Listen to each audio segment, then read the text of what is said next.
Health से जुड़ी सभी प्रॉब्लम्स पर हम करेंगे सीधी बातचीत। देखिए हमारा हेल्थ टाइम शो, जहां होंगे मेडिकल एक्सपर्ट, डॉक्टर्स और सुपर स्पेशलिस्ट, जहां आपको मिलेगी सही राय, सही गाइडेंस। नमस्कार, स्वागत है आपका एनबीसी भारत के खास कार्यक्रम हेल्थ टाइम में, जहां हेल्थ से जुड़ी सभी प्रॉब्लम्स पर हम करते हैं सीधे मेडिकल एक्सपर्ट से बातचीत। और आपके साथ मैं हूं आरती तुनाग। आज हम अपने शो में बात करेंगे एक ऐसे हेल्थ टॉपिक के बारे में जो कोई हेल्थ इशू तो नहीं है, लेकिन कई लोग इससे निजात पाने के बारे में तो ज़रूर सोचते होंगे। आज के समय में बेहद कम उम्र में ही लोगों की नज़र कमज़ोर हो रही है। यहाँ तक कि 4 से 5 साल के छोटे बच्चों को भी चश्मा लग गया है। आंखें वीक होने की वजह से कई लोग चश्मा लगाते हैं तो कुछ लोग कॉन्टैक्ट लेंसेज का इस्तेमाल करते हैं। लेकिन आप और हमारे में से बहुत से ऐसे लोग हैं जो चश्मे को लगाने में थोड़ी हिचकिचाहट महसूस करते हैं और साथ ही ये सोचते हैं कि काश चश्मा लगाने से उन्हें हमेशा के लिए छुटकारा मिल जाता। तो दोस्तों, आज आपकी इस प्रॉब्लम का सॉल्यूशन आपको मिलेगा हेल्थ टाइम में।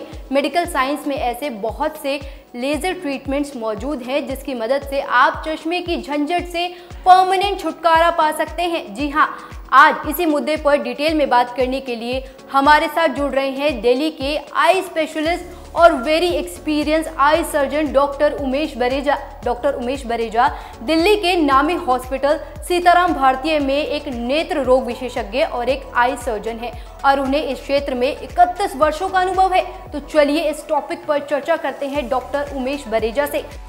हेल्थ टाइम में हमारे साथ मौजूद हैं आज डॉक्टर उमेश बरेजा। डॉक्टर बरेजा, बहुत बहुत स्वागत है आपका हमारे स्पेशल प्रोग्राम हेल्थ टाइम में। डॉक्टर बरेजा, आज हमारे शो का टॉपिक है कि आंखों के चश्मे को लेज़र सर्जरी से परमानेंट कैसे हटाएं। तो सबसे पहले हमारे दर्शकों को आप ये बताएं कि नज़र कमज़ोर होने का मुख्य कारण क्या है, क्योंकि आजकल कम उम्र में भी और बच्चों को भी चश्मा लग गया है। एक्चुअली बेसिकली जो प्रॉब्लम है उसको मायोपिया बोलते हैं। मायोपिया या नियर साइटेडनेस, इसका मतलब ये है कि बच्चे को नज़दीक का तो दिखाई देता है बट दूर का दिखाई नहीं देता है। अब इसके 2-3 इम्पॉर्टेंट रीज़न्स हैं। एक है कि आउटडोर एक्टिविटीज़ अगर बच्चों की कम होगी तो उनमें चांसेस माइनस नंबर के चश्मे के ज़्यादा हैं।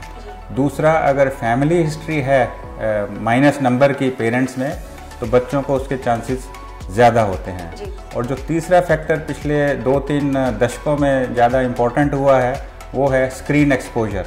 अब स्क्रीन का तो ये है कि चाहे वो टीवी है या मोबाइल है या लैपटॉप है, किसी भी स्क्रीन से एक्सेसिव एक्सपोजर से आपको माइनस नंबर आने के चांसेस ज़्यादा होते हैं। अब डिफ़िकल्टी यही है कि आजकल बच्चों की एजुकेशन भी स्क्रीन पे है तो उसमें माइनस नंबर के चांसेस ज़्यादा होते हैं। डॉक्टर, कई लोग चश्मे से हमेशा के लिए निजात पाना चाहते हैं, तो आप ये बताएं कि चश्मे को हटाने के लिए हमारे मेडिकल साइंस में कौन कौन से ट्रीटमेंट हैं जो मौजूद हैं? एक्चुअली फर्स्ट स्टेप तो जो चश्मे को हटाने के लिए होता है वो अगर आदमी चाहे तो कॉन्टैक्ट लेंसेज यूज़ कर सकते हैं।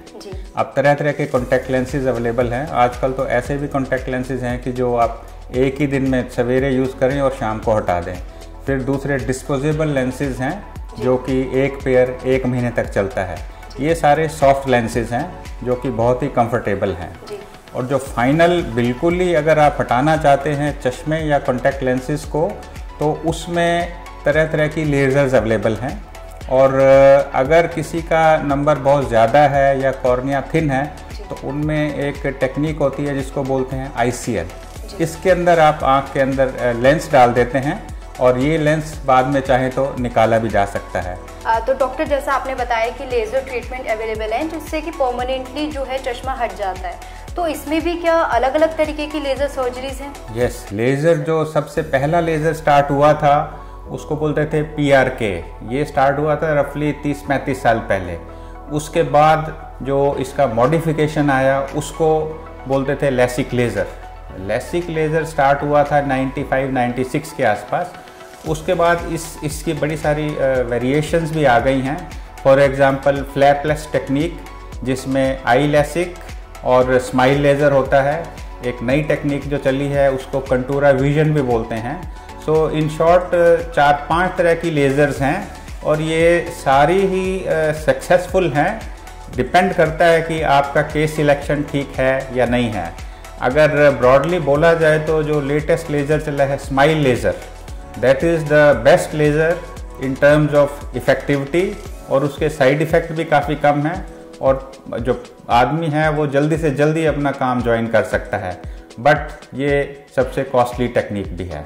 सो जो हमारी टेक्निक्स हैं वो PRK से लेके स्माइल लेज़र तक पिछले 30 साल में डेवलप हुई हैं और सारी की सारी लेज़र्स ही इस्तेमाल हो रही हैं आज की तारीख में। तो डॉक्टर मेरा अगला सवाल ये होगा कि जैसे कि आपने बताया चश्मे को हटाने के लिए 3 तरह की जो सर्जरीज हैं लेज़र वो अवेलेबल है, लेसिक, स्माइल और कॉन्ट्यूरा। तो आपने बताया कि सबसे जो बेस्ट सर्जरी है वो स्माइल है और उसमें खर्चा भी आता है। तो दर्शक हमारे ये जानना चाहेंगे कि कितना अप्रॉक्स कितना खर्चा आता है अगर वो एक प्राइवेट हॉस्पिटल में अगर मैं बताऊं तो जो ब्रॉड रेंज है जो PRK से और स्माइल लेज़र तक 40-50,000 से लेके 1.4 lakhs 1,40,000 तक जा सकता है। और अगर तो नंबर स्ट्रेट फॉरवर्ड है, हल्का सा है, तो वो स्टैंडर्ड लेज़र जो 30-50,000 के रेंज में होता है उससे भी करेक्ट हो सकता है। बट अगर कोई अफोर्ड कर सकता है तो स्माइल शायद आज की डेट में फर्स्ट चॉइस होना चाहिए लेज़र का। तो डॉक्टर ये मेरा अगला सवाल आपसे ये होगा कि अगर कोई चश्मा हटाना चाहता है और लेज़र सर्जरी करवाना चाहता है तो उसके लिए सही एज ग्रुप क्या है? ओके, अब सबसे ज़रूरी ये है कि लोगों को ये धारणा होती है कि एक बार लेज़र हो गया तो वो नंबर हट जाएगा। बट सबसे ज़रूरी ये है कि नंबर अपने आप स्टेबल होना चाहिए, उसके बाद ही लेज़र करना चाहिए। और मोस्ट ऑफ द टाइम्स जो लेज़र किया जाता है आफ्टर द एज ऑफ 20, वो इसलिए कि नंबर स्टेबल 20 के आसपास ही होता है। दूसरा चीज़ ये भी है कि अगर किसी का 16 से 18-19 साल के बीच नंबर स्टेबल है तो उसको आप थोड़ा जल्दी भी कर सकते हैं। But to be on the safe side अगर 20 साल के बाद ही लेज़र किया जाए तो that will give the best results. जी, और सर अगर जैसे डॉक्टर बुजुर्गों में है अगर 50 to 60 तो वो लोग भी करवा सकते हैं? Okay, good question. Most of the time जो लेज़र होता है ये 20 से 40 की एज ग्रुप में किया जाता है क्योंकि 40 के बाद नज़दीक का नंबर आना शुरू हो जाता है। तो लेज़र पास और दूर दोनों के नंबर करेक्ट नहीं करेंगे। हाँ, अगर किसी का नंबर है 40-45 के आसपास दूर का और पास का, दूर का तो हट जाएगा बट रीडिंग का रहेगा। सो इन शॉर्ट आफ्टर 40 लेज़र जो है इतना प्रेफर नहीं किया जाता। तो डॉक्टर मेरा अगला सवाल आपसे ये होगा कि आपको आई सर्जरीज करते हुए इसमें 31 सालों का एक्सपीरियंस है।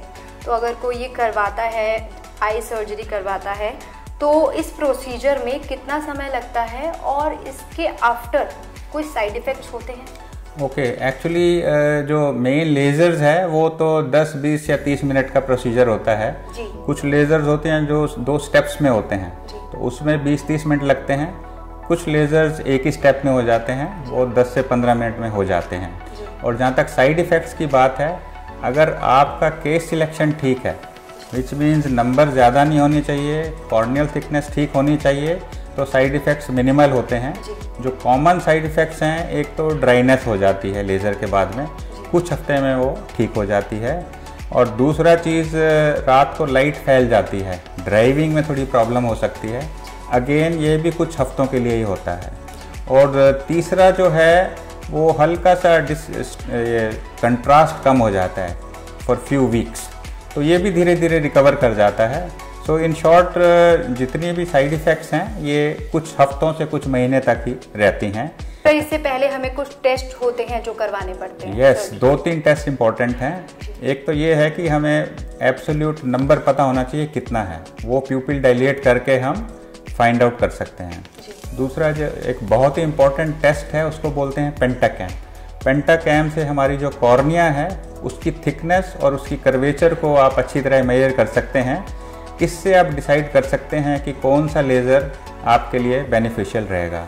और फाइनली प्यूपिल डायलेट करके आपको रेटिना या पर्दा भी देखना होता है, क्योंकि जिनके माइनस नंबर होता है उनके कई बार रेटिना में वीक स्पॉट्स होते हैं, तो उनको पहले एक स्पेशल लेज़र से सील करना चाहिए, उसके बाद ही मेन लेज़र को करना चाहिए। जब ये सर्जरीज होती हैं तो इस सर्जरी को करवाने के बाद विजन क्या वाकई में बिल्कुल ठीक हो जाता है? ओके, उसी जो दूर का विजन तो एक्चुअली पहले 2-3 दिन में ही काफ़ी हद तक क्लियर हो जाता है, हालांकि फ्लक्चुएट कर सकता है पहले 3-4 हफ्ते। और पेशेंट अपना रूटीन काम, चाहे वो ऑफिस का है या कंप्यूटर का है या रीडिंग का है, वो 5-7 दिन में स्टार्ट कर सकते हैं। तो 5-7 दिन का ब्रेक ज़रूरी है। और जहाँ तक इसके साइड इफ़ेक्ट्स की बात कर रहे थे हम, अगर किसी का हल्का सा नंबर आ भी जाए तो उसको कुछ करने की ज़रूरत नहीं होती है। मोर देन 90-95% केसेस में एक ही सिटिंग में सारे का सारा नंबर हट जाता है। Yes 90 to 95%। 5% में अगर किसी का नंबर रह भी जाए तो उसको आप बाद में रीसिटिंग या दोबारा भी कर सकते हैं, बट उसकी नॉर्मली ज़रूरत नहीं होती। तो मतलब आपका ये कहना है कि ये जो एक ट्रीटमेंट है काफ़ी सेफ है और इसको करवाने के बाद विजन काफ़ी ठीक हो जाता है। और सबसे ज़रूरी बात कि इसका समय काफ़ी कम है, 20 से 25 मिनट में जो है ये सर्जरी कंप्लीट हो जाती है। यस, लेज़र सेंटर में टोटल टाइम 1 से 1.5 घंटा लग जाता है, क्योंकि लेज़र से पहले उसको डिटेल में देखा जाता है पेशेंट को, और लेज़र के बाद भी आधा घंटा बिठा के अच्छी तरह ऑब्जर्व करके फिर उसको डिस्चार्ज किया जाता है। यस, एक्चुअल प्रोसीजर जो है वो 10 से 20-30 मिनट का ही होता है, but total duration laser centre में आपकी 1.5 घंटे तक लग सकती है। उसके बाद कोई उसकी बैंडेज वगैरह की ज़रूरत नहीं होती है, सिर्फ डार्क ग्लासेस लगा के ही पेशेंट घर जा सकता है और अगले दिन से टीवी देखना शुरू कर सकता है, क्योंकि दूर का आईसाइट तो काफ़ी क्लियर हो जाता है। रीडिंग में 3-4 दिन लग जाते हैं एडजस्ट होने में।